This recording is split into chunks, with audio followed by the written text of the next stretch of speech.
वाहिगुरू जी का खालसा वाहिगुरू जी की फतेह। अस्सलाम वालेकुम आदाब बर्ज मैं ਤੁਹਾਡੀ ਹੋਸਟ ਅਨੀਲ ਕੌਰ ਮੈਂ TV84 ਦੇ ਸਾਰੇ ਦਰਸ਼ਕਾਂ ਤੇ ਸਰੋਤਿਆਂ ਨੂੰ ਜੀ ਆਇਆਂ ਕਹਿੰਦੀ ਆ ਪ੍ਰੋਗਰਾਮ ਸੱਚੋ ਸੱਚ ਵਿੱਚ ਜਿਹੜੇ ਇਸ ਪ੍ਰੋਗਰਾਮ ਨਾਲ ਦੇਸ਼ਾਂ ਵਿਦੇਸ਼ਾਂ ਤੋਂ ਜੁੜ ਚੁੱਕੇ ਨੇ।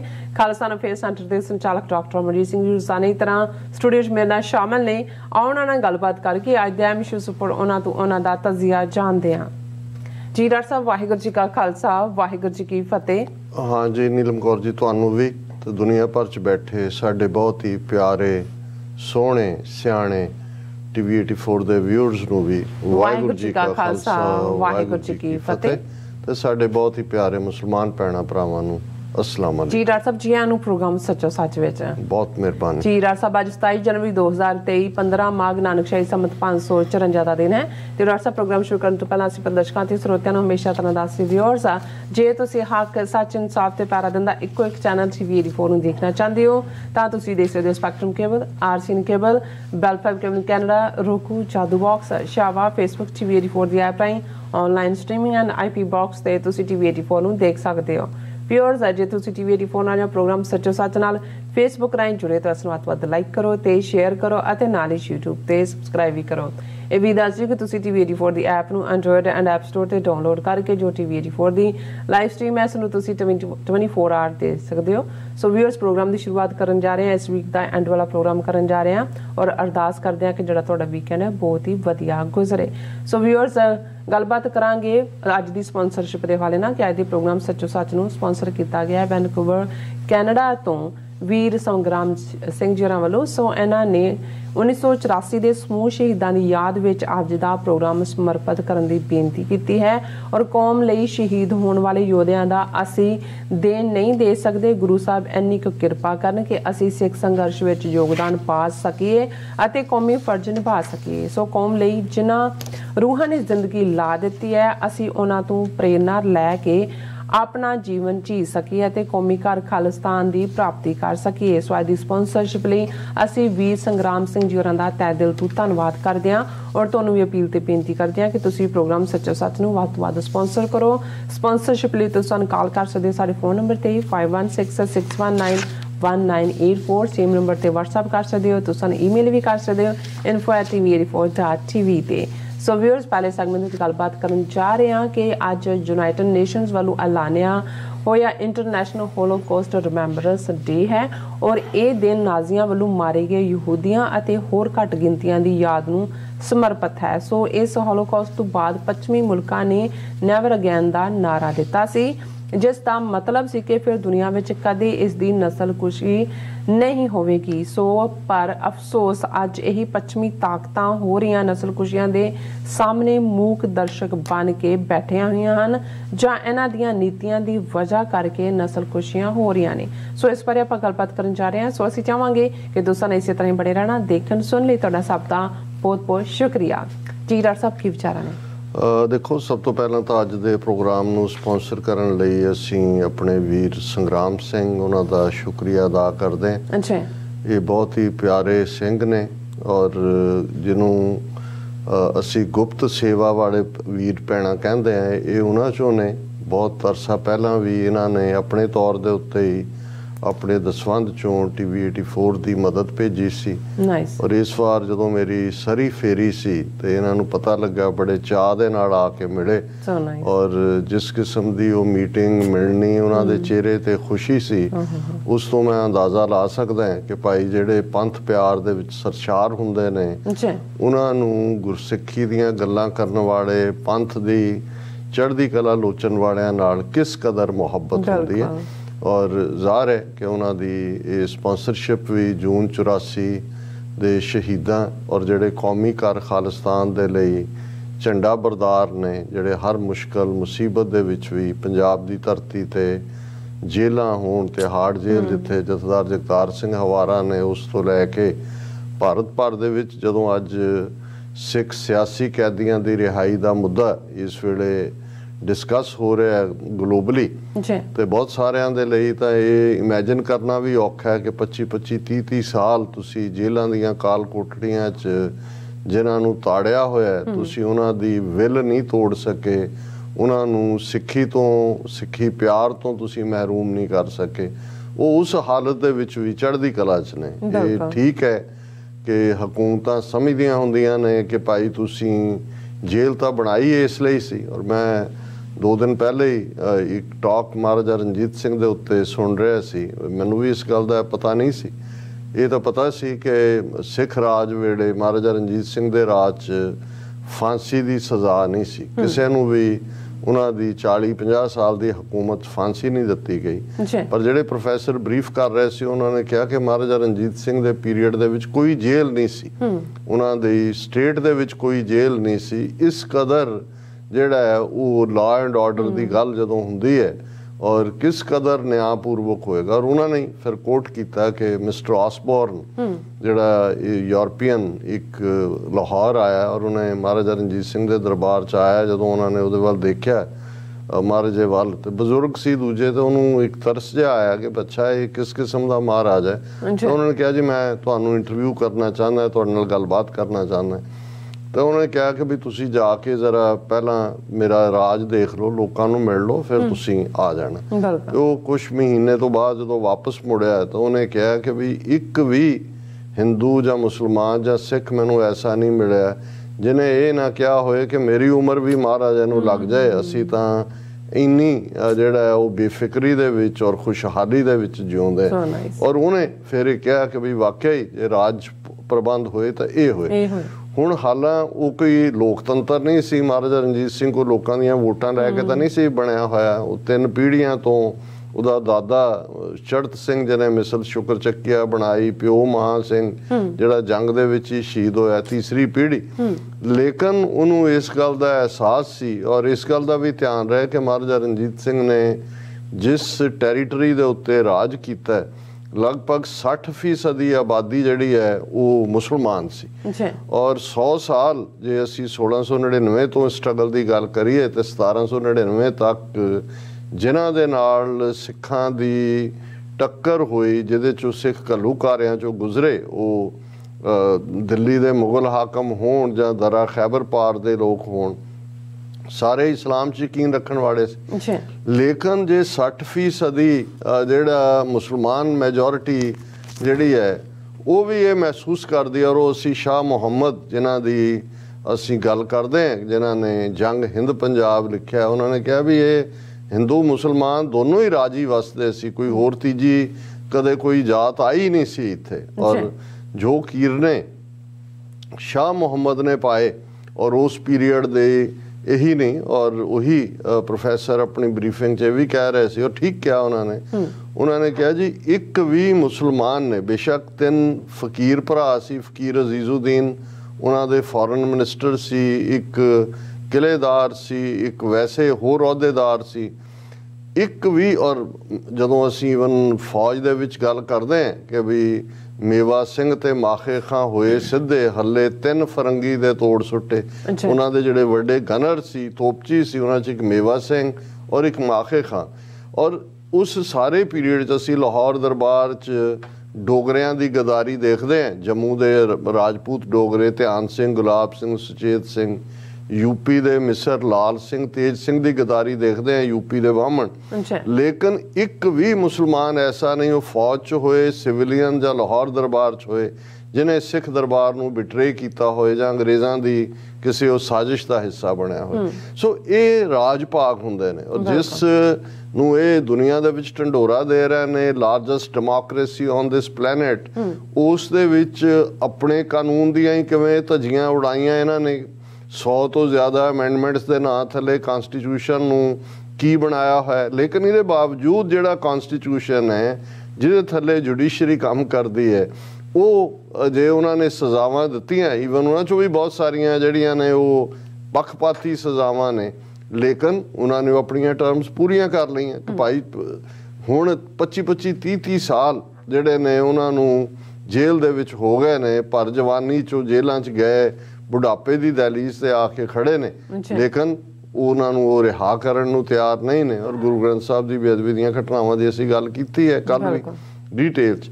ਸੋ ਵੀਰ ਸੰਗਰਾਮ ਸਿੰਘ ਬਿਲਕੁਲ ਉਹਨਾਂ ਨੇ ਠੀਕ ਕਿਹਾ ਕਿ ਭਾਈ ਅਸੀਂ ਤਾਂ ਉਹਨਾਂ ਯੋਧਿਆਂ ਦੇ ਦੇਣਦਾਰ ਹੈ ਜਿਨ੍ਹਾਂ ਨੇ ਆਪਣਾ ਖੂਨ ਦਿੱਤਾ, ਆਪਣੀਆਂ ਜਾਨਾਂ ਦੇ ਨਜ਼ਰਾਨੇ ਪੇਸ਼ ਕੀਤੇ ਕੌਮੀ ਗੈਰਤ ਅਣਖ ਲਈ, ਕੌਮੀ ਘਰ ਲਈ, ਔਰ ਜਿਹੜੇ ਅੱਜ ਵੀ ਉਸ ਦੇ ਲਈ ਬੁਲੰਦੀ ਦੇ ਨਾਲ ਖਲੋਤੇ ਨੇ। ਔਰ ਕੌਮ ਦਾ ਮੈਂ ਸਮਝਦਾ ਵੀ ਜਿਵੇਂ ਮੈਂ ਹੋਰ ਵੀ ਮੀਡੀਆ ਰਿਪੋਰਟਾਂ ਚੰਡੀਗੜ੍ਹ ਇਨਸਾਫ ਮਾਰਚ ਦੇ ਹਵਾਲੇ ਨਾਲ ਦੇਖ ਰਿਹਾ ਸੀ, ਉਹਨਾਂ ਨੇ ਕਿਹਾ ਕਿ ਭਾਈ ਉੱਥੇ ਕੋਈ ਲੀਡਰ ਨਹੀਂ ਹੈ ਜੀ, ਸਿੱਖ ਸੰਗਤਾਂ ਆਪ ਮੁਹਾਰੇ ਆ ਰਹੀਆਂ। ਉਹਨਾਂ ਨੇ ਕਿਹਾ ਜਿਵੇਂ ਕਿਸਾਨ ਮੂਵਮੈਂਟ ਦੇ ਵੇਲੇ ਲੀਡਰ ਕੋਈ ਨਹੀਂ ਸੀ, ਕੌਮ ਸੀ, ਉਹਨਾਂ ਨੂੰ ਸੀ ਕਿ ਭਾਈ ਅਸੀਂ ਖਲੋਣਾ, ਆਪ ਮੁਹਾਰੇ ਸੰਗਤਾਂ ਦਾ ਵਹਿਣ ਸੀ। ਇਵੇਂ ਹੀ ਜੋ ਕੁਝ 26 ਜਨਵਰੀ ਨੂੰ ਚੰਡੀਗੜ੍ਹ ਦੀਆਂ ਸੜਕਾਂ ਤੇ ਹੋਇਆ, ਪਤਾ ਹੀ ਨਹੀਂ ਸੀ ਕਿ ਕਿੱਥੋਂ ਕਿੱਥੋਂ ਲੋਕ ਆਏ, ਕਿਉਂਕਿ ਕੌਮ ਮਹਿਸੂਸ ਕਰਦੀ ਹੈ ਕਿ ਭਾਈ ਇਹ ਸਾਡੇ ਹੀਰੋ ਨੇ ਔਰ ਇਹਨਾਂ ਨੂੰ ਜਿਹੜਾ ਇਹ ਰੋਲਿਆ ਜਾ ਰਿਹਾ। ਔਰ ਜੇ ਇਹੀ ਜਜ਼ਬਾ, ਇਹੀ ਸਪਿਰਿਟ ਜਿਹੜੀ ਉੱਥੇ ਅਸੀਂ ਦੇਖ ਰਹੇ ਹਾਂ ਬਾਹਰ ਵੀ 26 ਜਨਵਰੀ ਦੇ ਹਵਾਲੇ ਨਾਲ, ਅਸੀਂ ਕੱਲ ਵੇਰਵੇ ਨਾਲ ਗੱਲ ਕੀਤੀ, ਸਾਡੇ ਦਰਸ਼ਕਾਂ ਵੱਲੋਂ ਪ੍ਰੋਗਰਾਮ ਨੂੰ ਬਹੁਤ ਪਸੰਦ ਕੀਤਾ ਗਿਆ। ਹਾਲਾਂਕਿ ਸਾਡਾ ਬਰਡ ਆਈ ਵਿਊ ਸੀ, ਅਸੀਂ ਬਹੁਤ ਸਾਰੇ ਯੂਰਪ ਦੇ ਵਿੱਚ ਲੰਡਨ, ਫਰੈਂਕਫਰਟ ਜਾਂ ਹੋਰ ਥਾਵਾਂ ਦੇ ਉੱਤੇ ਜਿਹੜੇ ਪ੍ਰੋਟੈਸਟੋ ਕਵਰ ਨਹੀਂ ਕੀਤੇ, ਲੇਕਿਨ ਜਿੰਨੀ ਕੁ ਜਾਣਕਾਰੀ ਸਾਡੇ ਕੋਲ ਸੀ ਔਰ ਉਸ ਤੋਂ ਅਸੀਂ ਇਹ ਜ਼ਰੂਰ ਕਹਿ ਸਕਦੇ ਹਾਂ ਕਿ ਇਸ ਵੇਲੇ ਦੁਨੀਆ ਭਰ ਦੇ ਵਿੱਚ ਇੱਕ ਅਵੇਕਨਿੰਗ ਹੈ, ਇੱਕ ਪੂਰੇ ਤੌਰ ਦੇ ਉੱਤੇ ਜਾਗਰੂਕਤਾ ਹੈ। ਤੇ ਇੱਥੇ ਹੀ ਮੈਂ ਇਹ ਵੀ ਦੱਸਦੇ ਹਾਂ ਕਿ ਇਹ ਸਾਰੇ 'ਚ ਦੁੱਖ ਦੀ ਖਬਰ ਹੈ ਕਿ ਸ਼੍ਰੋਮਣੀ ਅਕਾਲੀ ਦਲ ਅੰਮ੍ਰਿਤਸਰ ਜਰਮਨੀ ਦੇ ਪ੍ਰਧਾਨ ਵੀਰ ਸੋਹਣ ਸਿੰਘ ਕੰਗ, ਕਿਉਂਕਿ ਅਸੀਂ ਜਦੋਂ ਇਹ ਸਾਰੇ ਦੌਰ ਦੇ ਵਿੱਚ ਦੇਖਦੇ ਹਾਂ, ਉੱਥੋਂ ਦੀ ਅਸੀਂ ਗੱਲ ਕੀਤੀ, ਜੇਲ੍ਹਾਂ 'ਚ ਬੰਦ ਨੇ ਔਰ ਕਿਵੇਂ, ਤੇ ਜਿਹੜੇ ਜਲਾਵਤਨੀ 'ਚ ਨੇ, ਹੁਣ ਵੀਰ ਸੋਹਣ ਸਿੰਘ ਕੰਗ ਵੀ ਲਗਭਗ 30 ਵਰ੍ਹੇ ਪਹਿਲਾਂ ਇਹੀ ਕੌਮੀ ਘਰ ਦੀ ਪ੍ਰਾਪਤੀ ਦੇ ਲਈ ਉੱਥੇ ਵੀ ਉਹਨਾਂ ਦੀਆਂ ਸੇਵਾਵਾਂ ਸੀ। ਉਹਨਾਂ ਨੇ ਮੁਲਕ ਛੱਡਿਆ, ਜਰਮਨੀ 'ਚ ਆਏ ਅੱਡ-ਅੱਡ ਅੰਦਾਜ਼ ਦੇ ਵਿੱਚ ਔਰ ਬਹੁਤ ਅੱਛੇ ਬੁਲਾਰੇ, ਸਟੇਜ ਦੇ ਉੱਤੇ ਵੀ ਉਹਨਾਂ ਨੇ ਜਿਹੜਾ ਉਹਨਾਂ ਦੀ ਬਹੁਤ ਅੱਛੀ ਜਿਹੜੀ ਹੈ ਪ੍ਰੈਜੈਂਟੇਸ਼ਨ ਹੁੰਦੀ ਸੀ। ਔਰ ਸਿੱਕੇਬੰਦ ਇਨਸਾਨ ਜਿਨ੍ਹਾਂ ਨੂੰ ਕੋਈ ਇਹ ਗਰਜ਼ ਨਹੀਂ ਹੁੰਦੀ ਕਿ ਉਹਨਾਂ ਨੇ ਇੱਕ ਜਿਸ ਧਿਰ ਦੇ ਨਾਲ ਲੱਗੇ ਨੇ ਕੋਈ ਉਹਦੇ ਝੰਡਾ ਬਰਦਾਰ ਹੀ ਨੇ, ਉਹ ਪੰਥ, ਔਰ ਉਹਨਾਂ ਨੂੰ ਜੋ ਲੱਗਦਾ ਹੁੰਦਾ ਕਿ ਦਰਸ਼ਕ ਉਹਨਾਂ ਦੀ ਤਸਵੀਰ ਦੇਖ ਸਕਦੇ ਨੇ।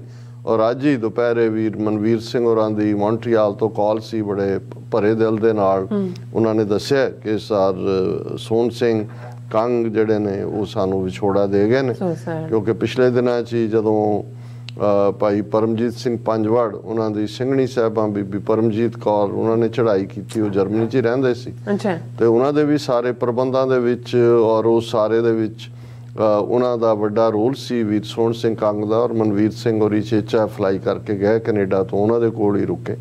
ਸੋ ਅਸੀਂ ਸਮਝਦੇ ਹਾਂ ਕਿ ਇਹ ਜਿਹੜੇ ਜਲਾਵਤਨੀ 'ਚ ਤੁਰ ਜਾਂਦੇ ਨੇ, ਤਾਂਘ ਤਾਂ ਇਹੀ ਹੈ ਕਿ ਭਾਈ ਅਸੀਂ ਆਪਣਾ ਮੁਲਕ ਹਾਸਲ ਕਰਨਾ ਹੈ। ਉਹ ਉਹਨਾਂ ਦੇ ਸੁਪਨੇ ਵੀ ਇਹ ਹੁੰਦੇ ਨੇ, ਉਹਨਾਂ ਦੀ ਜ਼ਿੰਦਗੀ ਵੀ ਇਸ ਪਾਸੇ ਸਮਰਪਿਤ ਹੁੰਦੀ ਹੈ। ਔਰ ਅਸੀਂ ਇਹ ਅਰਦਾਸ ਕਰਦੇ ਹਾਂ ਗੁਰੂ ਚਰਨਾਂ 'ਚ ਕਿ ਗੁਰੂ ਉਹਨਾਂ ਦੀ ਰੂਹ ਨੂੰ ਆਪਣੇ ਚਰਨਾਂ 'ਚ ਨਿਵਾਸ ਦੇਣ, ਪਰਿਵਾਰ ਨੂੰ ਭਾਣਾ ਮੰਨਣ ਦਾ ਬਲ ਬਖਸ਼ਣ। ਔਰ ਮੈਂ ਦੇਖ ਰਿਹਾ ਸੀ ਸੋਸ਼ਲ ਮੀਡੀਆ ਤੇ ਲਗਭਗ ਯੂਰਪ ਦੀਆਂ ਔਰ ਸਾਰੀਆਂ ਹੀ ਤਰ੍ਹਾਂ ਨੇ ਉਹਨਾਂ ਨੂੰ ਬੜੇ ਚੰਗੇ ਲਫ਼ਜ਼ਾਂ ਦੇ ਵਿੱਚ ਯਾਦ ਕੀਤਾ, ਜਿਸ ਤੋਂ ਇਹ ਅੰਦਾਜ਼ਾ ਹੁੰਦਾ ਹੈ ਕਿ ਸੇਵਾ ਜਦੋਂ ਤੁਸੀਂ ਨਿਸ਼ਕਾਮ ਰੂਪ ਦੇ ਵਿੱਚ ਤੁਰਦੇ ਹੋ ਤੇ ਜ਼ਾਹਰ ਹੈ ਉਸ ਨਿਸ਼ਕਾਮ ਸੇਵਾ ਦੀ ਖੁਸ਼ਬੂ ਹਰ ਕੋਈ ਮਹਿਸੂਸ ਕਰਦਾ। ਇੱਥੇ ਅਸੀਂ ਨਾਲ ਲੱਗਦਾ ਮੈਂ ਇਹ ਵੀ ਅਨਾਉਂਸ ਕਰਦੇ ਹਾਂ ਕਿ ਵੀ ਸਾਨੂੰ ਵੀਰ ਓਂਕਾਰ ਸਿੰਘ ਸਭਾ ਜਿਹੜੇ ਸਾਡੇ ਪੁਰਾਣੇ ਵਿਊਅਰ ਨੇ TV 84 ਦੇ ਦੁਬਈ 'ਚ ਰਹੇ, ਉਦੋਂ ਵੀ ਉਹਨਾਂ ਦੀਆਂ ਲਿਖਤਾਂ ਆਉਂਦੀਆਂ ਹੁੰਦੀਆਂ ਸੀ। ਹੁਣ ਉਹ ਕੈਲਗਰੀ 'ਚ ਨੇ ਔਰ ਵਾਰਸ ਪੰਜਾਬ ਦੇ ਜਥੇਬੰਦੀ ਦੇ ਸੇਵਾਦਾਰ ਨੇ ਕੈਲਗਰੀ 'ਚ। ਉਹਨਾਂ ਨੇ ਸਾਨੂੰ ਇੱਕ ਪੋਸਟਰ ਵੀ ਭੇਜਿਆ ਕਿ ਔਰ ਉਹਦੇ 'ਚ ਉਹਨਾਂ ਨੇ ਫਿਰ ਆਪਣੀ ਲਿਖਤ ਵੀ ਭੇਜੀ ਕਿ ਅਸੀਂ ਜਿਹੜਾ ਹੈ ਉਹਨਾਂ ਦੇ ਵਾਰਸ ਪੰਜਾਬ ਦੇ ਜਥੇਬੰਦੀ ਦੇ ਉਦੇਸ਼ਾਂ ਤੇ ਪੂਰੇ ਕੈਨੇਡਾ ਭਰ 'ਚ ਬਾਈ ਦੀਪ ਸਿੰਘ ਸਿੱਧੂ ਦੀ ਯਾਦ 'ਚ ਅਖੰਡ ਪਾਠ ਸਾਹਿਬ ਤੇ ਸਹਿਜ ਪਾਠ ਕਰਵਾ ਰਹੇ ਤੇ ਤੁਸੀਂ ਆਪਣੇ ਚੈਨਲ ਤੇ ਨਿਊਜ਼ ਪਾ ਦਿਓ ਔਰ ਅਸੀਂ ਦਰਸ਼ਕ ਉਸ ਨੂੰ ਦੇਖ ਵੀ ਸਕਦੇ ਨੇ। ਔਰ ਬੇਸ਼ੱਕ ਥੋੜਾ 15-20 ਸੈਕਿੰਡ ਰਹਿਣ ਦਿਓ ਸਕਰੀਨ ਤੇ ਤਾਂ ਕਿ ਅੰਦਾਜ਼ਾ ਹੋਏ ਕਿ ਭਾਈ ਕਿੱਥੇ ਕਿੱਥੇ ਉਹਨਾਂ ਦੇ ਪ੍ਰੋਗਰਾਮ ਨੇ। ਹਾਲਾਂ ਮੈਂ ਜਿਹੜੇ ਦਰਸ਼ਕ ਨਹੀਂ ਵੀ ਇਸ ਨੂੰ ਦੇਖ ਪਾ ਰਹੇ ਹੋਣਗੇ ਉਹਨਾਂ ਦੇ ਗਿਆਨ ਲਈ ਮੈਂ ਦੱਸ ਰਿਹਾ ਕਿ ਉਹਨਾਂ ਨੇ ਕੈਨੇਡਾ ਦੇ ਜਿਹੜੇ ਪ੍ਰੋਗਰਾਮ ਉਲੀਕੇ ਨੇ ਔਰ ਖ਼ਾਸ ਤੌਰ ਤੇ ਜਿਵੇਂ ਪੰਜਾਬ 'ਚ ਵਾਰਸ ਪੰਜਾਬ ਦੇ ਜਥੇਬੰਦੀ ਵੱਲੋਂ ਪਹਿਲਾਂ ਖਾਲਸਾ ਵਹੀਰ ਔਰ ਅੰਮ੍ਰਿਤ ਸੰਚਾਰ ਉਹ ਉਹਦਾ ਜ਼ਰੂਰੀ ਪ੍ਰੋਗਰਾਮ ਹੈ। ਔਰ ਇਵੇਂ ਹੀ ਇਹਨਾਂ ਦੇ ਪ੍ਰੋਗਰਾਮ ਜਿਹੜੇ Vancouver, Calgary, Edmonton, Winnipeg, Toronto, Montreal, ਇਹ ਆਲਮੋਸਟ 6 ਸ਼ਹਿਰਾਂ 'ਚ ਨੇ। ਡੇਟਾ ਅੱਡ ਅੱਡ ਨੇ ਔਰ ਉਹਨਾਂ ਸਾਰਿਆਂ ਦੇ ਵਿੱਚ ਹੀ ਇਹਨਾਂ ਪ੍ਰੋਗਰਾਮਾਂ ਦੇ ਨਾਲ ਜਿੱਥੇ ਇਹ ਉਹਨਾਂ ਦੀ ਯਾਦ ਨੂੰ ਸਮਰਪਿਤ ਪ੍ਰੋਗਰਾਮ ਹੋਣਗੇ, ਨਾਲ ਦੀ ਨਾਲ ਅੰਮ੍ਰਿਤ ਸੰਚਾਰ ਵੀ ਹੋਏਗਾ। ਸੋ ਅਸੀਂ ਵੀਰ ਓਂਕਾਰ ਸਿੰਘ ਜੀ ਦਾ ਵੀ ਸ਼ੁਕਰੀਆ ਅਦਾ ਕਰਦੇ ਹਾਂ ਕਿ ਭਾਈ ਉਹ ਦੁਬਈ 'ਚ ਬੈਠੇ ਵੀ ਐਕਟਿਵ ਸੀ ਔਰ ਹੁਣ ਵੀ ਉਹ ਆਪਣਾ ਯੋਗਦਾਨ ਜਿਹੜਾ ਪਾ ਰਹੇ ਨੇ।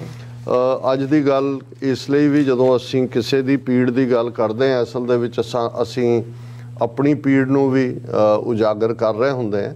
ਔਰ ਲਫ਼ਜ਼ ਹੋਲੋਕਾਸਟ ਬੇਸ਼ੱਕ ਇਹ ਇਸ ਦੇ ਉੱਤੇ ਐਕਸਕਲੂਸਿਵਲੀ ਸਾਡੀ ਯਹੂਦੀ ਕੌਮ ਆਪਣਾ ਅਜ਼ਾਰੇਦਾਰੀ ਸਮਝਦੀ ਹੈ, ਕਿਉਂਕਿ ਉਹ ਜੇ ਕੋਈ ਹੋਰ ਹੋਲੋਕਾਸਟ ਇਸਤੇਮਾਲ ਕਰੇ ਤਾਂ ਉਹਨਾਂ ਨੂੰ ਪਸੰਦ ਨਹੀਂ ਹੁੰਦਾ। ਪਰ ਹੁਣ ਤਾਂ ਗੱਲ ਤਾਂ ਨਾ ਕੀ ਹੈ ਉਹਦਾ ਇਹ ਮੈਟਰ ਨਹੀਂ ਕਰਦਾ, ਗੱਲ ਤਾਂ ਉਹ ਐਥਨਿਕ ਕਲੀਨਜ਼ਿੰਗ ਹੈ, ਉਹ ਜੈਨੋਸਾਈਡ ਹੈ, ਉਹ ਕੋਈ ਹੋਰ ਲਫ਼ਜ਼ ਹੈ। ਅਸੀਂ ਤਾਂ ਖੁਦ ਆਪਣੀ ਜ਼ਬਾਨ ਦੇ ਵਿੱਚ ਲਫ਼ਜ਼ ਘੱਲੂਘਾਰਾ ਹੈ 18ਵੀਂ ਸਦੀ ਦੇ ਵਿੱਚ ਘੜਿਆ। ਇਹ ਉਹੀ ਹੈ ਜਿੱਥੇ ਕਿ ਕਿਸੇ ਦਾ ਵੀ ਜਿਹੜੀ ਵੀ ਕੋਈ ਮੁਕਾਮੀ ਤਾਕਤ ਹੈ ਜਾਂ ਕੋਈ ਹਕੂਮਤ ਹੈ ਜਾਂ ਕੋਈ ਸਿਸਟਮ ਹੈ, ਉਹ ਮਿਥਲੇ ਕਿ ਕਿਸੇ ਨਸਲ ਨੂੰ, ਕਿਸੇ ਕੌਮ ਨੂੰ, ਕਿਸੇ ਮਜ਼ਹਬ ਨੂੰ lock stock and barrel destroy ਕਰਨਾ ਔਰ ਉਹਦੀਆਂ ਨੀਤੀਆਂ ਜਿਹੜੀਆਂ ਨੇ ਉਹ ਸਿੱਧੇ ਤੌਰ ਤੇ ਸਾਧਤ ਹੋਣ। ਉਹਦੇ 'ਚ ਨਾ ਬੱਚਾ ਦੇਖਿਆ ਜਾਏ, ਨਾ ਬੁੱਢਾ ਦੇਖਿਆ ਜਾਏ, ਨਾ ਔਰਤ ਦੇਖੀ ਜਾਏ, ਜੋ ਵੀ ਹੈ ਇਨਡਿਸਕ੍ਰਿਮੀਨੇਟ ਪਾਲਿਸੀਜ਼ ਔਰ ਇਨਡਿਸਕ੍ਰਿਮੀਨੇਟ ਕਿਲਿੰਗਸ। ਉਹ ਜੰਗ ਦੇ ਮੈਦਾਨ 'ਚ ਵੀ ਜਦੋਂ ਔਰਤਾਂ, ਬੱਚੇ, ਬਜ਼ੁਰਗ ਮਾਰੇ ਜਾਂਦੇ ਨੇ, ਜਿਵੇਂ ਅਸੀਂ ਜਦੋਂ ਆਪਣੇ ਵੱਡੇ ਘੱਲੂਘਾਰੇ ਦੀ ਗੱਲ ਕਰਦੇ ਕਿ ਇੱਕ ਦਿਨ ਦੇ ਵਿੱਚ 40 ਤੋਂ 50 ਹਜ਼ਾਰ ਸਿੱਖ ਜਿਹੜੇ ਨੇ ਉਹ ਮਾਰੇ ਜਾਂਦੇ ਨੇ, ਵੱਡੀ ਗਿਣਤੀ ਉਹਨਾਂ ਦੇ ਵਿੱਚ ਔਰਤਾਂ, ਬੱਚਿਆਂ ਔਰ ਬਜ਼ੁਰਗਾਂ ਦੀ ਸੀ। ਔਰ ਇਸੇ ਤਰ੍ਹਾਂ ਜਦੋਂ ਅਸੀਂ ਮੌਜੂਦਾ ਦੌਰ ਦੇ ਵਿੱਚ ਜੂਨ 84, ਨਵੰਬਰ 84 ਦੇ ਘੱਲੂਘਾਰੇ ਦੀ ਗੱਲ ਕਰਦੇ ਤੇ ਜ਼ਾਹਰ ਹੈ ਕਿ ਭਾਈ ਕਿਵੇਂ ਛੋਟੇ ਛੋਟੇ ਬੱਚੇ 2-2 ਮਹੀਨੇ ਦੇ, ਬਜ਼ੁਰਗ ਮਾਤਾਵਾਂ 80-80 ਸਾਲ ਦੀਆਂ, ਕਿਵੇਂ ਉਹਨਾਂ ਨੂੰ ਜੂਨ 84 'ਚ ਦਰਬਾਰ ਸਾਹਿਬ ਔਰ ਤਰਨਤਾਰਨ ਸਾਹਿਬ, ਮੁਕਤਸਰ ਸਾਹਿਬ, ਦੁੱਖ ਨਿਵਾਰਨ ਸਾਹਿਬ ਔਰ ਹੋਰ ਥਾਵਾਂ 'ਤੇ ਮਾਰਿਆ ਗਿਆ।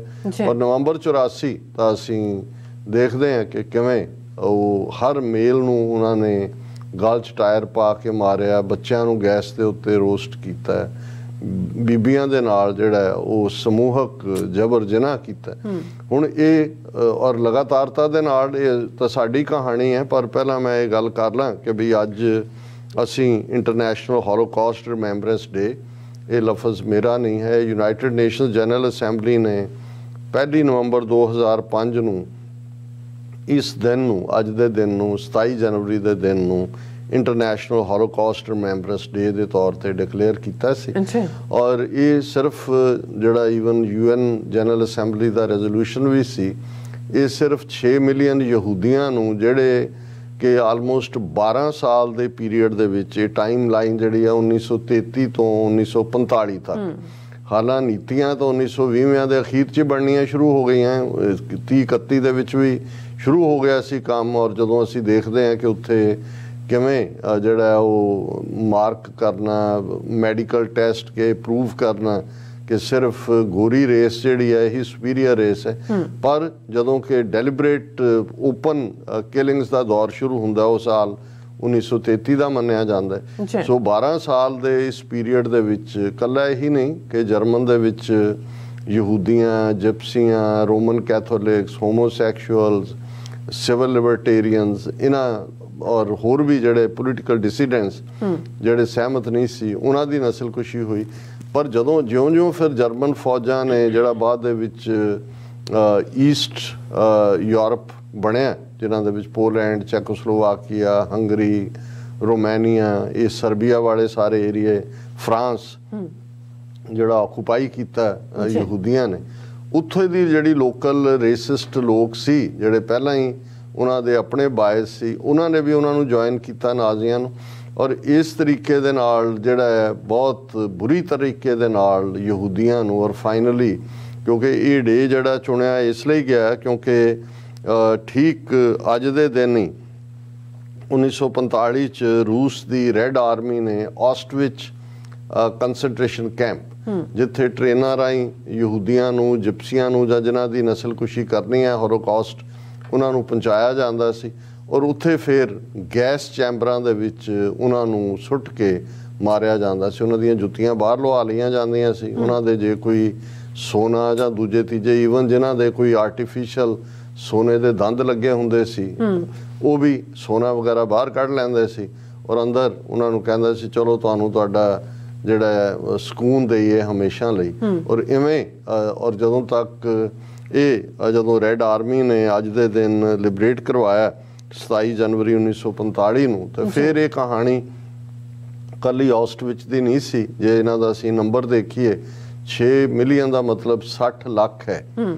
ਔਰ ਇਹ ਆਲਮੋਸਟ ਕਈ ਇਲਾਕਿਆਂ ਦੇ ਵਿੱਚ ਤਾਂ ਪੂਰੀ ਦੀ ਪੂਰੀ ਆਬਾਦੀ ਵਾਈਪ ਆਊਟ ਕਰ ਦਿੱਤੀ ਟੋਟਲੀ। ਔਰ ਇਹ ਇਕੱਲਾ ਇਹੀ ਨਹੀਂ, ਬਹੁਤ ਵਾਰੀ ਮੈਂ ਇੱਕ ਆਰਟੀਕਲ ਜਿਹੜਾ ਮੇਰੀਆਂ ਨਜ਼ਰਾਂ 'ਚੋਂ ਗੁਜ਼ਰਿਆ, ਉਹ ਇੱਕ ਜਿਪਸੀ ਬੱਚੀ ਜਿਹੜੀ ਇਹ ਕਹਿ ਰਹੀ ਹੈ ਕਿ ਵੀ ਸਾਡੀ ਕਹਾਣੀ ਨੂੰ ਦੁਨੀਆ ਭੁਲਾ ਹੀ ਦਿੰਦੀ ਹੈ ਜਾਂ ਭੁਲਾ ਹੀ ਦਿੱਤਾ ਦੁਨੀਆ ਨੇ।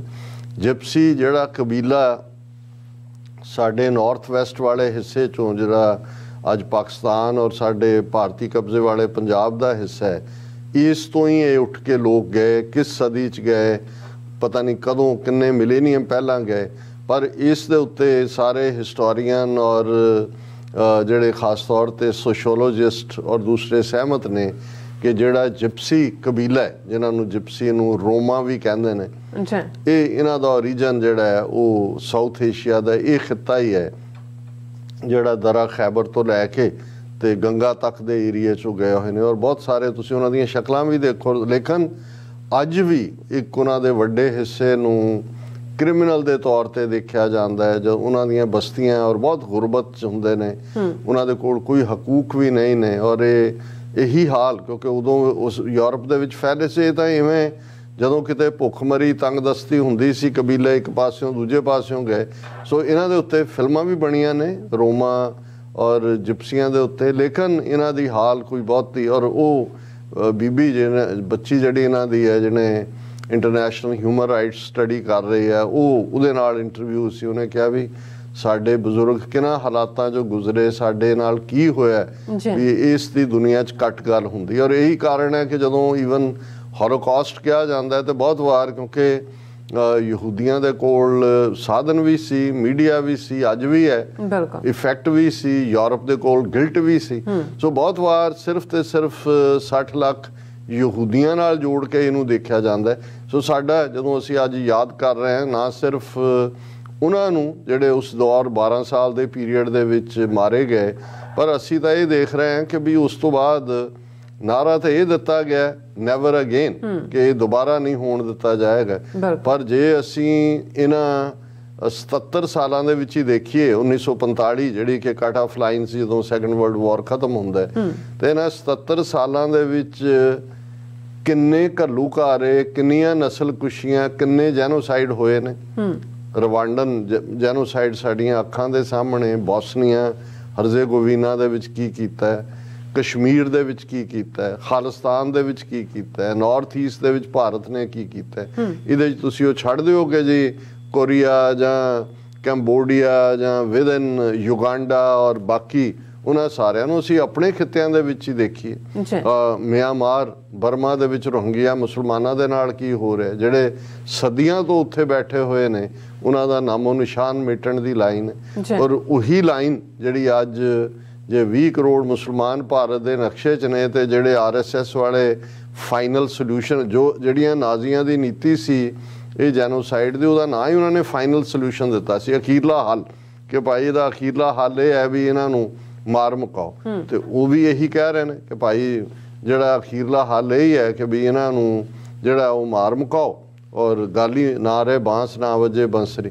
ਹੁਣ ਇਹਨਾਂ ਹਾਲਾਤਾਂ 'ਚ ਜਦੋਂ ਕਿ ਇਸ ਸਾਰੇ ਜੈਨੋਸਾਈਡ ਤੋਂ ਬਾਅਦ, ਹੋਲੋਕਾਸਟ ਤੋਂ ਬਾਅਦ ਯੂਨਾਈਟਿਡ ਨੇਸ਼ਨਸ ਹੋਂਦ 'ਚ ਆਈ, ਚਾਰਟਰ ਆਫ ਹਿਊਮਨ ਰਾਈਟਸ ਬਣਿਆ, ਬੇਸਿਕ ਰਾਈਟਸ ਦੀ ਗੱਲ ਹੋਈ, ਦੁਨੀਆ ਦੇ ਵਿੱਚ ਇੱਕ ਨਿਜ਼ਾਮ ਜਿਹਨੂੰ ਨਿਊ ਵਰਲਡ ਆਰਡਰ ਕਿਹਾ ਗਿਆ ਉਹ ਹੋਂਦ ਦੇ ਵਿੱਚ ਆਇਆ।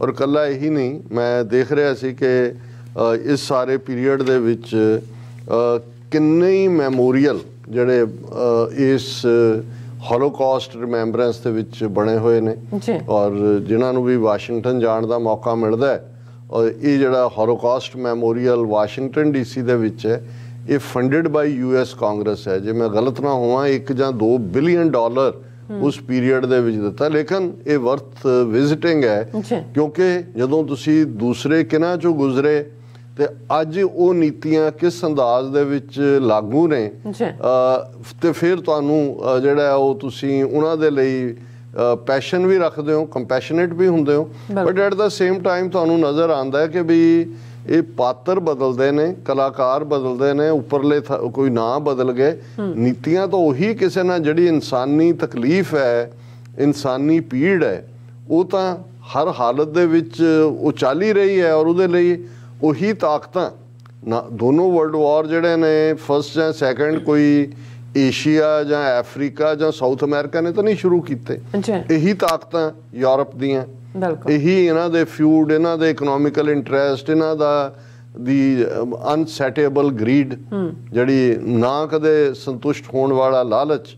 ਤੇ ਅੱਜ ਅਸੀਂ ਕੀ ਦੇਖ ਰਹੇ ਹਾਂ ਹੁਣ ਇਸੇ ਹੀ ਹੋਲੋਕਾਸਟ ਰਿਮੈਂਬਰੈਂਸ ਡੇ ਦੇ ਮੌਕੇ ਤੇ ਪੁਤਿਨ ਉਹ ਬਿਆਨ ਦੇ ਕੇ ਯੂਕਰੇਨ ਨੂੰ ਕਹਿ ਰਿਹਾ ਕਿ ਨਿਓ ਨਾਜ਼ੀਸ ਕਿ ਇਹਨਾਂ ਨੇ ਈਸਟ ਪ੍ਰੋਵਿੰਸ ਦੇ ਵਿੱਚ ਰਸ਼ੀਅਨਸ ਦੀ ਨਸਲਕੁਸ਼ੀ ਕੀਤੀ ਔਰ ਇਹ ਨਿਓ ਨਾਜ਼ੀ ਹੈ ਔਰ ਇਹੀ ਚਾਰਜ ਜਿਹੜਾ ਜ਼ੈਲੈਂਸਕੀ ਲਾ ਰਿਹਾ, ਦੁਨੀਆ ਨੂੰ ਕਹਿ ਰਿਹਾ ਦੇਖੋ ਜੀ ਇਹ ਰਸ਼ੀਅਨ ਜਿਹੜੇ ਨੇ ਸਾਡੀ ਨਸਲਕੁਸ਼ੀ ਕਰ ਰਹੇ ਨੇ। ਔਰ ਕੱਲੀ ਇਹੀ ਗੱਲ ਨਹੀਂ ਹੈ, ਈਵਨ ਜਿਹੜੀ ਯਹੂਦੀ ਕੌਮ ਜਿਹੜੀ ਵਿਕਟਮ ਸੀ ਔਰ ਸਾਡੀ ਹਮਦਰਦੀਆਂ ਨੇ, ਅਸੀਂ ਉਹਨਾਂ ਚੋਂ ਨਹੀਂ ਹੈ ਜਿਹੜੇ ਅਸੀਂ ਇਹ ਡਿਨਾਈ ਕਰੀਏ ਨੇ ਜੀ ਹੋਇਆ ਹੀ ਨਹੀਂ, ਨਸਲਕੁਸ਼ੀ ਹੋਈ ਹੀ ਨਹੀਂ, ਪਰ ਗੱਲ ਇਹ ਹੈ ਵੀ ਇੱਕ ਪਾਸੇ ਤਾਂ ਅਸੀਂ ਯੂਰਪ ਜਾਂ ਵੈਸਟਰਨ ਪਾਵਰਸ ਨੂੰ ਇਹ ਕਹਿ ਰਹੇ ਹਾਂ ਔਰ ਆਪਣੀ ਕੱਲ੍ਹ ਦੀ ਸਪੀਚ ਦੇ ਵਿੱਚ ਮੇਰਾ ਵਿਸ਼ਾ ਵੀ ਇਹੀ ਸੀ, ਅਮਰੀਕਾ ਨੂੰ ਜਦੋਂ ਐਡਰੈਸ ਕਰਦੇ ਹਾਂ ਮੈਂ ਕਿਹਾ ਵੀ ਤੁਸੀਂ ਤਾਂ ਸਭ ਤੋਂ ਮੂਹਰੇ ਸੀ ਨੈਵਰ ਅਗੇਨ ਕਹਿਣ ਵਾਲਿਆਂ 'ਚ, ਪਰ ਹੁਣ ਤੁਹਾਨੂੰ ਇੰਡੀਆ ਦੇ ਵਿੱਚ ਮੋਦੀ ਰਜੀਮ 'ਚੋਂ ਨਾਜ਼ੀ ਜਰਮਨੀ ਕਿਉਂ ਨਹੀਂ ਨਜ਼ਰ ਆਉਂਦਾ?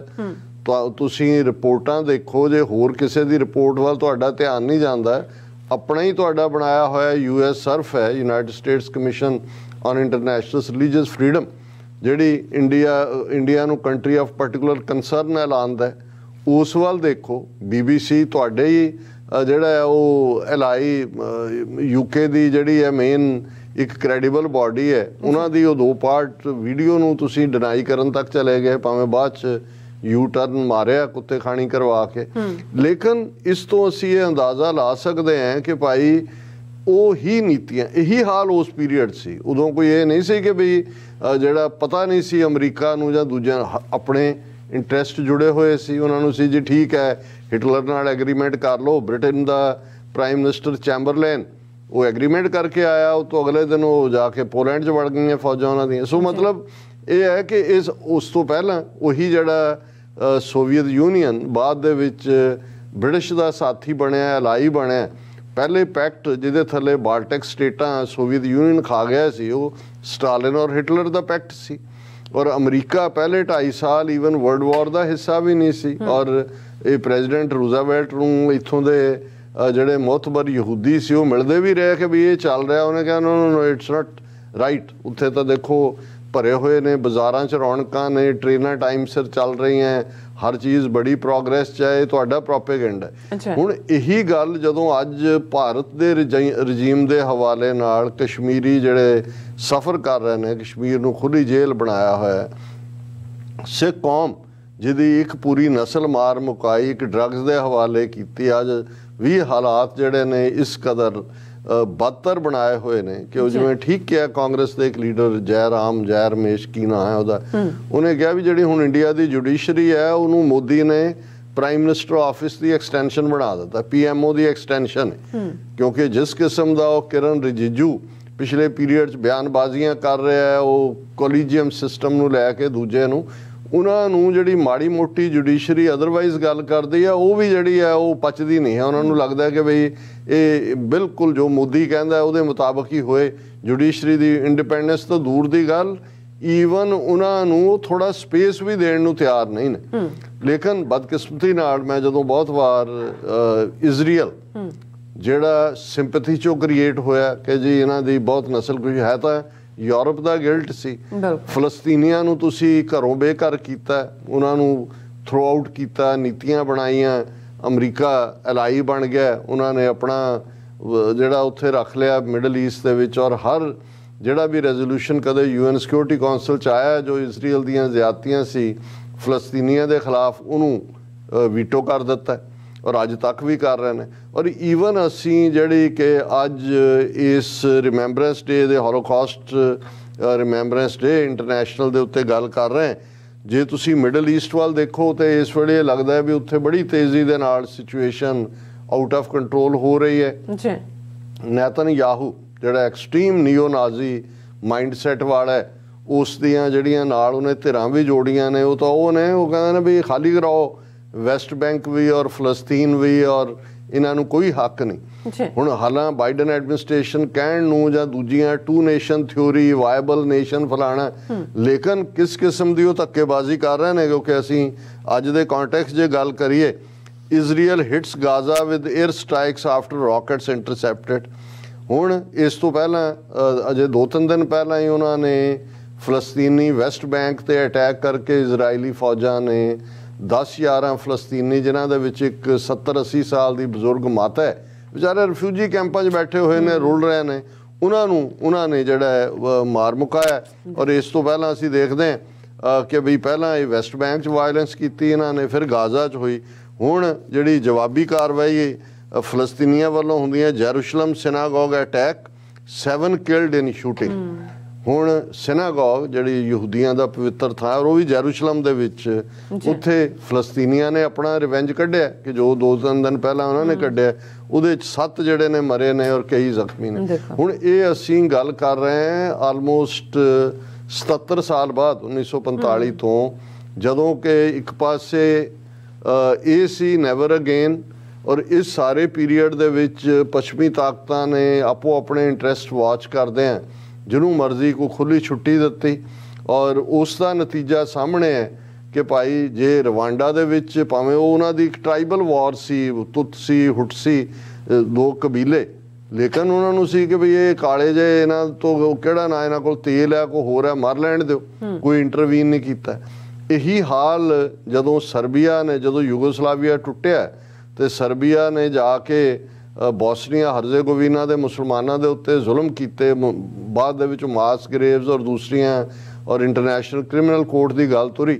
ਪਰ ਪਹਿਲੇ ਕਿੰਨੇ ਸਾਲ ਸੁੱਤੇ ਰਹੇ ਸਾਰੇ ਯੂਰਪ ਵਾਲੇ, ਤਾਂ ਇੱਕ ਦਬਾਅ ਬਣਿਆ ਔਰ ਕਲਿੰਟਨ ਨੇ ਫਿਰ ਨੈਟੋ ਨੂੰ ਕਿਹਾ ਕਿ ਜੀ ਕਰੋ, ਫਿਰ ਉਹਨੂੰ ਮਿਲੋਸੇਵਿਚ ਨੂੰ ਫੜ ਲਿਆ ਔਰ ਵਾਰ ਕ੍ਰਿਮੀਨਲ ਬਣਾ। ਲੇਕਿਨ ਉਸੇ ਯੂਰਪ 'ਚ ਉਹਨਾਂ ਦੇ ਨੱਕ ਦੇ ਥੱਲੇ ਕਿੰਨੇ ਸਾਲ ਬੋਸਨੀਅਨ ਮੁਸਲਮਾਨਾਂ ਦੇ ਜ਼ੁਲਮ ਹੁੰਦੇ ਰਹੇ। ਔਰ ਇਸ ਸਾਰੇ ਨੂੰ ਜੇ ਅਸੀਂ ਅਫਰੀਕਾ ਦੇ ਹਵਾਲੇ ਨਾਲ ਦੇਖੀਏ ਤਾਂ ਫਿਰ ਕਿਹੜਾ ਮੁਲਕ ਅਫਰੀਕਾ ਦਾ ਜਿੱਥੇ ਜੈਨੋਸਾਈਡ ਨਹੀਂ ਹੋਇਆ ਇਸ ਪੀਰੀਅਡ 'ਚ, ਜਾਂ ਨਹੀਂ ਹੋ ਰਿਹਾ ਲਗਾਤਾਰਤਾ ਨਾਲ? ਕੱਲਾ ਉਹ ਈਸਟ ਅਫਰੀਕਾ ਨਹੀਂ ਸੀ ਕਿ ਜੀ ਉਹ 1960ਵਿਆਂ 'ਚ ਜਿਹੜਾ ਉਹ ਯੁਗਾਂਡਾ, ਕੀਨੀਆ, ਤਨਜ਼ਾਨੀਆ ਇਹ ਅੱਡ ਮੁਲਕ ਬਣੇ। ਉਹਨਾਂ ਦੇ ਵਿੱਚ ਆਪੋ ਆਪਣਿਆਂ ਨੇ ਕੀ ਕੀਤਾ, ਈਦੀ ਅਮੀਨ ਨੇ ਕਿ ਉਹਨੂੰ ਤਾਂ ਕਾਰਨਰ ਕੀਤਾ। ਲੇਕਿਨ ਇਸ ਸਾਰੇ ਪੀਰੀਅਡ 'ਚ ਚੱਲਦੇ ਆ ਕਿਹੜੇ ਰਜੀਮ ਨੇ ਜਿਹੜਾ ਇਹਨਾਂ ਨੂੰ ਸੂਟ ਕਰਦਾ ਸੀ ਉਹਨੂੰ ਆਨਸਰੇਬਲ ਬਣਾਇਆ ਗਿਆ, ਉਹ ਭਾਵੇਂ ਜੋ ਮਰਜ਼ੀ ਕਰੀ ਗਿਆ ਆਪਣੇ ਲੋਕਾਂ ਦੇ ਨਾਲ।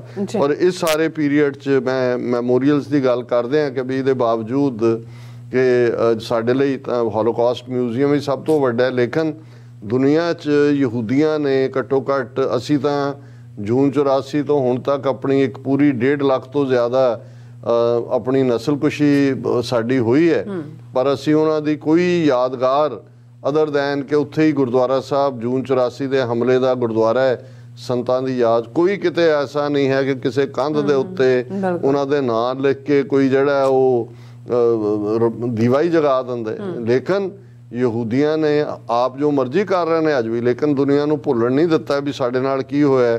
ਵੱਡੇ ਵੱਡੇ ਮੈਮੋਰੀਅਲ ਜਿਹੜੇ ਨੇ 7-8 ਦੀ ਲਿਸਟ ਜਿਹੜੀ ਹੈ US ਐਮਬੈਸੀ ਇਨ ਇਜ਼ਰਾਈਲ ਨੇ ਦਿੱਤੀ ਹੈ। ਜੈਰੂਸ਼ਲਮ ਦੇ ਵਿੱਚ ਹਾਲ ਆਫ ਨੇਮਸ ਐਟ ਯਾਦ ਵੈਸ਼ਮ ਇਨ ਜੈਰੂਸ਼ਲਮ, ਜਿਸ ਨੂੰ ਬੜਾ ਉਹਨਾਂ ਨੇ 10 ਮੀਟਰ ਹਾਈ ਕੋਨ ਦੇ ਨਾਲ ਔਰ 600 ਤੋਂ ਜ਼ਿਆਦਾ ਫੋਟੋਗ੍ਰਾਫਸ ਨੇ। ਬਰਲਿਨ ਜਿੱਥੇ ਜਰਮਨੀ ਦੇ ਕੈਪੀਟਲ ਦੇ ਵਿੱਚ ਜਿੱਥੇ ਸਭ ਤੋਂ ਜ਼ਿਆਦਾ ਹੋਇਆ, ਇਹਨਾਂ ਨੇ ਵੱਡਾ ਮੈਮੋਰੀਅਲ ਔਰ ਇਹ ਬੜੇ ਬੜੇ ਸਲੈਬ ਯੂਜ਼ ਕਰਕੇ। ਨਿਊ ਔਰਲੀਅਨਸ, ਮੈਨੂੰ ਨਹੀਂ ਸੀ ਪਤਾ ਵੀ ਅਮਰੀਕਾ ਦੇ ਵਿੱਚ ਵੀ ਇੰਨੇ ਮੈਮੋਰੀਅਲ ਨੇ। ਨਿਊ ਔਰਲੀਅਨਸ 'ਚ ਉਹਨਾਂ ਨੇ ਮਿਸਿਸਿਪੀ ਰਿਵਰ ਦੇ ਕੰਢੇ ਤੇ ਲੁਈਜ਼ੀਆਨਾ ਦੇ ਵਿੱਚ ਜਿਹੜਾ ਇੱਕ ਬਹੁਤ ਵੱਡਾ ਇਹ ਆਪਣਾ ਹੋਲੋਕਾਸਟ ਮੈਮੋਰੀਅਲ ਬਣਾਇਆ ਵਿਆਨਾ, ਜਿੱਥੇ ਟਰਾਇਲ ਵੀ ਚੱਲੇ ਔਰ ਉਹਦੇ 'ਚ ਉਹਨਾਂ ਨੇ ਬਹੁਤ ਵੱਡਾ ਜੂਇਸ਼ ਲਾਈਫ ਦੇ ਉੱਤੇ ਮਿਡਲ ਏਜਿਸ ਨਾਲ ਜੋੜ ਕੇ ਫਿਰ ਬੁਡਾਪੈਸਟ ਹੰਗਰੀ, ਜਿੱਥੇ ਵੀ ਯਹੂਦੀਆਂ ਦੀ ਵੱਡੀ ਨਸਲਕੁਸ਼ੀ ਹੋਈ, ਉੱਥੇ ਵੀ ਹੈ। ਮਿਆਮੀ ਬੀਚ ਇਸ ਦੇ ਉੱਤੇ ਵੀ ਹੈ। ਫਿਰ ਪੈਰਿਸ ਦੇ ਵਿੱਚ, ਫਰਾਂਸ ਦੇ ਵਿੱਚ, ਔਰ ਇਹ ਸਾਰਾ ਪੈਰਿਸ ਦਾ ਮੈਮੋਰੀਅਲ ਵੀ, ਔਰ ਫਿਰ ਮਿੰਸਕ ਬੈਲਾਰੂਸ ਕੰਟਰੀ ਦੇ ਵਿੱਚ ਜਿਹੜਾ ਹੁਣ ਰਸ਼ੀਅਨ ਇਨਫਲੂਐਂਸ ਥੱਲੇ ਹੈ। ਸੋ ਇਸ ਸਾਰੇ ਵੱਲ ਦੇਖਦੇ ਹਾਂ। ਮੈਂ ਤਾਂ ਇਹੀ, ਜਿੱਥੇ ਅਸੀਂ ਬੀਤੇ 'ਚ ਦੁਨੀਆ 'ਚ ਕਿਤੇ ਵੀ ਕੋਈ ਜਿਹੜਾ ਆਪਣੀ ਨਸਲ, ਰੰਗ, ਜੈਂਡਰ, ਮਜ਼ਹਬ, ਸਿਆਸੀ ਜਿਹੜਾ ਵਿਤਕਰੇ ਦਾ ਸ਼ਿਕਾਰ ਹੋਇਆ ਕੋਈ ਵੀ ਹੈ, ਉਹਨਾਂ ਸਭ ਨੂੰ ਹੀ ਅਸੀਂ ਅੱਜ ਦੇ ਦਿਨ ਯਾਦ ਕਰਦੇ ਹਾਂ, ਕਿਉਂਕਿ ਜੇ ਯੂਨਾਈਟਿਡ ਨੇਸ਼ਨਸ ਨੇ ਕਿਹਾ ਇੰਟਰਨੈਸ਼ਨਲ ਇਹ ਮੈਮੋਰੀਅਲ ਰਿਮੈਂਬਰੈਂਸ ਡੇ ਹੈ ਹੋਲੋਕਾਸਟ, ਤੇ ਅਸੀਂ ਉਹਨਾਂ ਸਾਰਿਆਂ ਨੂੰ ਹੀ ਯਾਦ ਕਰੀਏ ਔਰ ਆਪਣੇ ਕੌਮ ਦੇ ਸ਼ਹੀਦਾਂ ਨੂੰ ਵੀ, ਇਹੀ ਨਹੀਂ ਜਿਹੜੇ ਤੁਰ ਗਏ ਪਰ ਜਿਹੜੇ ਅੱਜ ਵੀ, ਔਰ ਜਿਸ ਕਿਸਮ ਦਾ ਹਿੰਦੂਤਵੀ ਇਸ ਵੇਲੇ ਸਿਸਟਮ ਦਾ ਰਵੱਈਆ ਅਜੇ ਵਰਸਟ ਆਉਣ ਵਾਲਾ ਹੈ, ਔਰ ਉਹਦੇ ਵਿੱਚ ਸਿੱਖ, ਮੁਸਲਮਾਨ, ਈਸਾਈ, ਦਲਿਤ, ਟਰਾਈਬਲ ਇਹ ਸਾਰੇ ਜਿਹੜੇ ਨੇ ਉਹ ਬ੍ਰਾਹਮਣਵਾਦੀਆਂ ਦੇ ਗਨ ਸ਼ਾਟਸ ਨੇ। ਕਾਸ਼ ਕਿ ਇੱਕ ਆਉਣ ਵਾਲੀ ਵੱਡੀ ਨਸਲਕੁਸ਼ੀ ਜਿਹੜੀ ਉਸ ਖਿੱਤੇ ਦੇ ਵਿੱਚ ਇਹ ਹਿੰਦੂਤਵੀ ਵਰਤਾਉਣ ਜਾ ਰਹੇ ਨੇ, ਉਸ ਨੂੰ ਇਹ ਪੱਛਮੀ ਤਾਕਤਾਂ ਰੋਕ ਲੈਣ, ਰੋਕ ਸਕਣ। ਪਰ ਜੇ ਇਹਨਾਂ ਨੂੰ ਉਹਨਾਂ 'ਚੋਂ ਹੀ ਆਪਣਾ ਇੱਕ ਐਲਾਈ ਨਜ਼ਰ ਆਉਂਦਾ ਹੈ, ਸਟ੍ਰੈਟੇਜਿਕ ਪਾਰਟਨਰ ਨਜ਼ਰ ਆਉਂਦਾ ਹੈ, ਤੇ ਫਿਰ ਉਹੀ ਹਿਸਟਰੀ ਜਿਹੜੀ ਹੈ ਨਾਜ਼ੀਆਂ ਦੀ ਉਹ ਅੱਜ ਫਿਰ ਦੁਹਰਾਈ ਜਾ ਰਹੀ ਹੈ ਔਰ ਵਰਸਟ ਫਾਰਮ ਦੇ ਵਿੱਚ ਦੁਹਰਾਈ ਜਾਏਗੀ। ਜੀ ਡਾਕਟਰ ਸਾਹਿਬ, ਤੁਹਾਡਾ ਬਹੁਤ ਬਹੁਤ ਸ਼ੁਕਰੀਆ। ਸਾਥ ਨੇ ਬ੍ਰੇਕ ਔਰ ਬ੍ਰੇਕ ਤੇ ਜਾਣ ਤੋਂ ਪਹਿਲਾਂ ਆਪਾਂ ਅਸੀਂ ਆਪਣੇ ਦਰਸ਼ਕਾਂ ਤੇ ਸਰੋਤਿਆਂ ਨੂੰ ਅਪੀਲ ਤੇ ਬੇਨਤੀ ਕਰਦੇ ਵਿਊਅਰਸ, ਜਿਸ ਤਰ੍ਹਾਂ ਕਿ ਤੁਸੀਂ ਜਾਣਦੇ ਹੋ ਕਿ ਟੀਵੀ 84 ਹੱਕ, ਸੱਚ, ਇਨਸਾਫ ਦੀ ਜਿਹੜੀ ਆਵਾਜ਼ ਹੈ ਉਹ ਬੁਲੰਦ ਕਰ ਰਿਹਾ ਹੈ। ਆਵਾਜ਼ ਤੁਹਾਡੇ ਪਿਆਰ ਸਦਕਾ, ਤੁਹਾਡੇ ਵਿਸ਼ਵਾਸ ਸਦਕਾ, ਤੁਹਾਡੇ ਡੋਨੇਸ਼ਨ ਸਦਕਾ ਹੀ ਹੋ ਸਕਦੀ ਹੈ। ਸੋ ਅਸੀਂ ਚਾਹਾਂਗੇ ਕਿ ਤੁਸੀਂ ਟੀਵੀ 84 ਦੀ ਚੜ੍ਹਦੀ ਕਲਾ ਲਈ ਵੱਧ ਤੋਂ ਵੱਧ ਡੋਨੇਟ ਕਰੋ। ਡੋਨੇਟ ਕਰਨ ਲਈ ਸਾਡੀ ਵੈਬਸਾਈਟ tv84.tv ਤੇ ਜਾ ਕੇ ਪੇਪਲ ਦੀ ਵਰਤੋਂ ਕਰਕੇ ਵਨ ਟਾਈਮ ਡੋਨੇਟ ਕਰ ਸਕਦੇ ਹੋ, ਮੰਥਲੀ ਡੋਨੇਟ ਵੀ ਕਰ ਸਕਦੇ ਹੋ। ਤੁਸੀਂ ਟੀਵੀ 84 ਦੇ ਨਾਮ ਤੇ ਚੈੱਕ ਬਣਾ ਕੇ ਸਾਨੂੰ ਮੇਲ ਵੀ ਕਰ ਸਕਦੇ ਹੋ। ਸਾਡੇ ਇਸ ਪਤੇ ਤੇ 36-01 37 ਐਵਨਿਊ, ਲੌਂਗ ਆਈਲੈਂਡ ਸਿਟੀ, ਨਿਊਯਾਰਕ 11101 USA, ਜਾਂ ਫਿਰ ਤੁਸੀਂ ਸਾਨੂੰ ਫੋਨ ਰਾਹੀਂ ਵੀ ਸੰਪਰਕ ਕਰ ਸਕਦੇ। ਸਾਡੇ ਫੋਨ ਨੰਬਰ ਰਾਹੀਂ 5166191984। ਤੁਸੀਂ ਸਾਨੂੰ ਈਮੇਲ ਵੀ ਕਰ ਸਕਦੇ ਹੋ info@tv84.tv ਤੇ। ਅਸੀਂ ਤੁਹਾਡੇ ਤਹਿ ਦਿਲ ਤੋਂ ਸ਼ੁਕਰਗੁਜ਼ਾਰ ਹੋਵਾਂਗੇ। ਸੋ ਇੱਥੇ ਲੈਣੇ ਬ੍ਰੇਕ ਵਿਊਅਰਸ, ਤੁਸੀਂ ਸਾਨੂੰ ਇਸੇ ਤਰ੍ਹਾਂ ਬਣੇ ਰਹਿਣਾ। ਮਿਲਦੇ ਹਾਂ ਆਫਟਰ ਦਿਸ ਸ਼ਾਰਟ ਬ੍ਰੇਕ।